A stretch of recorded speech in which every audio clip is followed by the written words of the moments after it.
नमस्कार, आप देख रहे हैं न्यूज वर्ल्ड इंडिया। मैं हूं आपके साथ प्रद्युम्न शर्मा। सोमवार का दिन किसानों के लिए बेहद अहम रहा।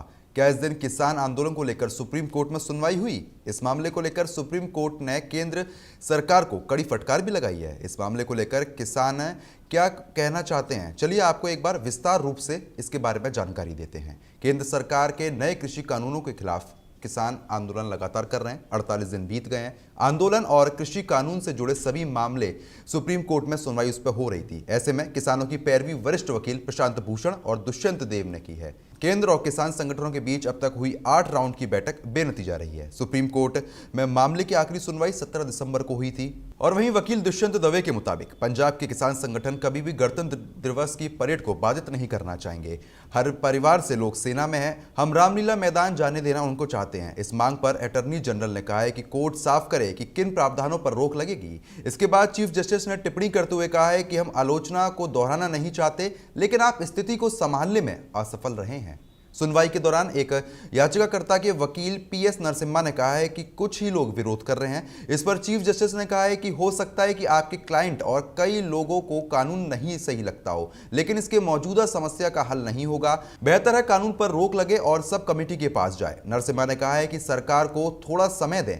सीजीआई ने पूछा, अगर हिंसा हुई तो किसकी जिम्मेदारी होगी? साल्वे ने कहा है कि अगर कानून पर रोक लगने से शांति होती है तो ठीक है, लेकिन आंदोलन के दौरान वैंकूवर के संगठन सिख फॉर जस्टिस के बैनर दिख रहे हैं। ऐसे लोगों को आंदोलन से बाहर कौन करेगा? आंदोलन को नियंत्रित रखना भी जरूरी हो जाता है। सीजीआई ने कहा है कि आंदोलन वैसे ही चले जैसे गांधी जी सत्याग्रह करते हैं। इस पर किसानों के वकील दावे ने कहा है कि लोग अनुशासित है, उनकी आजीविका का गंभीर असर है और ऐसे पे उनकी आजीविका पर गंभीर सवाल भी हैं, इसलिए सड़क पर आए हैं। सीजीआई ने कहा है कि हम कानून पर नहीं, उनके अमल पर रोक लगा रहे हैं। हमने अटॉर्नी जनरल की दलीलों पर विचार किया है। किसी कानून के आधार पर कदम उठाए जाने पर रोक तो लग ही सकती है। सीजीआई ने कहा है कि हम आपको कानून तोड़ने वालों पर कार्रवाई से नहीं रोक रहे हैं। अटॉर्नी जनरल ने कहा है कि 26 जनवरी को जनपद पर 2000 ट्रैक्टर दौड़ने की बात कही जा रही है। इस पर किसान संगठनों के वकील दुष्यंत दवे ने कहा है कि हम ऐसे नहीं करेंगे। इसको लेकर सीजीआई ने कहा है कि हम इससे खुश हैं। इसके बाद अटॉर्नी जनरल ने कहा कि इसमें हल्फनामा चाहिए।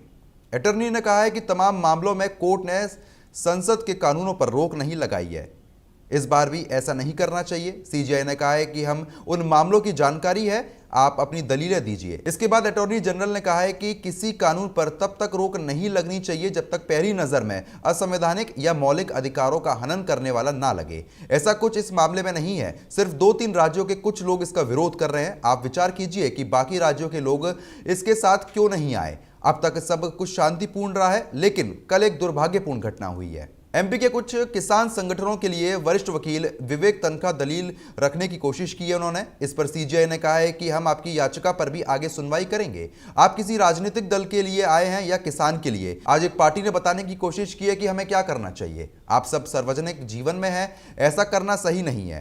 कानून के खिलाफ याचिका करने वाले एमएल शर्मा ने 1955 के संविधान संशोधन का मसला उठाया। इस पर चीफ जस्टिस ने कहा है कि हम फिलहाल इतने पुराने संशोधन पर रोक नहीं लगाने जा रहे हैं। जज कुछ देर चर्चा कर रहे हैं, इसलिए सुनवाई रुकी हुई है। और वहीं चीफ जस्टिस ने कहा कि हमें आशंका है कि किसी दिन वहां हिंसा भड़क सकती है। इसके बाद साल्वे ने कहा है कि कम से कम आश्वासन मिलना चाहिए कि आंदोलन स्थगित होगा। इस पर सीजीआई ने कहा है कि यही हम चाहते हैं कि लेकिन सब कुछ एक ही आदेश से नहीं हो सकता। हम ऐसा नहीं कहेंगे कि कोई आंदोलन ना करे, ये कह सकते हैं कि उस जगह पर ना करें। याचिकाकर्ता के वकील हरीश साल्वे ने कहा है कि सिर्फ कानून के विवादित हिस्सों पर रोक लगाइए, लेकिन चीफ जस्टिस ने कहा है कि नहीं, हमें पूरे कानून पर रोक लगाएंगे। कानून पर रोक लगाने के बाद भी संगठन चाहे तो आंदोलन जारी रख सकते हैं, लेकिन हम जानना चाहते हैं कि क्या इसके बाद नागरिकों के लिए रास्ता छोड़ेंगे। चीफ जस्टिस ने कहा है कि आप हल नहीं निकाल पा रहे हैं, लोग मर रहे हैं, आत्महत्या कर रहे हैं। हम नहीं जानते क्यों महिलाओं और वृद्धों को वहां पर बैठाया जा रहा है। खैर, हम कमेटी बनाने जा रहे हैं, किसी को इस पर कहना है तो कहे। सॉलिसिटर जनरल ने कहा है कि बहुत बड़ी संख्या में किसान संगठन कानून को फायदेमंद मानते हैं। इस पर चीफ जस्टिस ने कहा है कि हमारे सामने अब तक कोई नहीं आया जो ऐसा कहे, इसलिए हम इस पर नहीं जाना चाहते हैं। अगर एक बड़ी संख्या में लोगों को लगता है कि कानून फायदेमंद है तो कमेटी को बताएं। आप बताइए कि कानून पर रोक लगाएंगे या नहीं, नहीं तो हम लगा देंगे।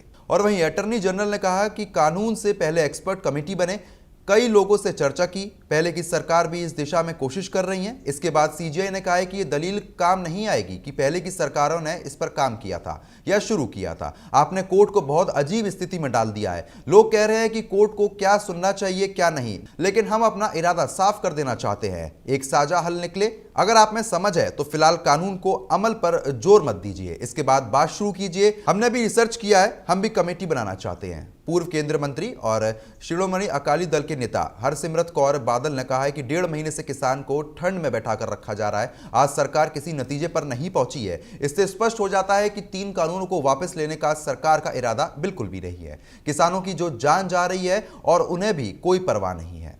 किसानों के विरोध के चलते हरियाणा के मुख्यमंत्री मनोहर लाल खट्टर अपने ही विधानसभा क्षेत्र करनाल में सभा नहीं कर पाए। सीएम खट्टर को कैमला गांव में किसान महापंचायत में शामिल होना था। फिलहाल इस खास पेशकश में सिर्फ इतना ही। बने रहिए न्यूज़ वर्ल्ड इंडिया के साथ। नमस्कार।